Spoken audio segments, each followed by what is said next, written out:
मित्रांनो, अख्ख्या महाराष्ट्रात आनंदाची लहर आहे, कारण बाप्पाचं आगमन होणार आहे आपल्या घरात आणि सोबतच बिग बॉसच्या घरात नवीन कॅप्टन झाला आहे सूरज चव्हाण। बिग बॉसच्या घरात सूरज चव्हाणने हे केलं आहे जे आजपर्यंत कुठल्या कॅप्टनने केलं नव्हतं। जेव्हा कॅप्टन्सी रूमचा ताबा घ्यायचा आहे, प्रत्येकजण असं डोक्यावर घेऊन जातात, खांद्यावर घेऊन जातात कॅप्टनला, पण बिग बॉसच्या घरात सूरज चव्हाणने त्या कॅप्टन्सी रूममध्ये जाण्या अगोदर नमस्कार केला आहे, वाकून नमस्कार केला आणि बाप्पाला म्हणाले की बाप्पा वरतून बघतोय, बाप्पाची कृपा आहे, गणपती बाप्पाचा आशीर्वाद आहे माझ्यावर आणि आज मी गणपती बाप्पामुळे कॅप्टन झालो आहे। तर खरंच गणपती बाप्पाला मोठा भाऊ मानतो सूरज चव्हाण आणि ह्याच आठवड्यात, बाप्पाच्या आठवड्यात सूरज चव्हाण कॅप्टन झालेला आहे आणि त्याला त्याची पूर्ण जाणीव आहे, त्या गोष्टीची जे बाप्पाने त्याला दिलेलं आहे त्याची पूर्ण जाणीव आहे।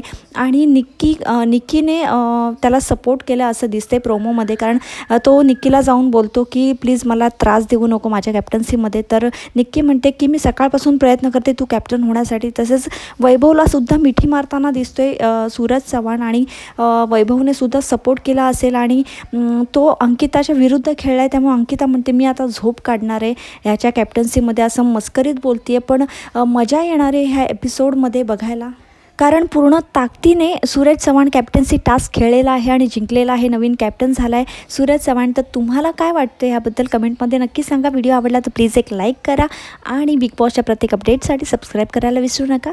गणपती बाप्पा मोरया।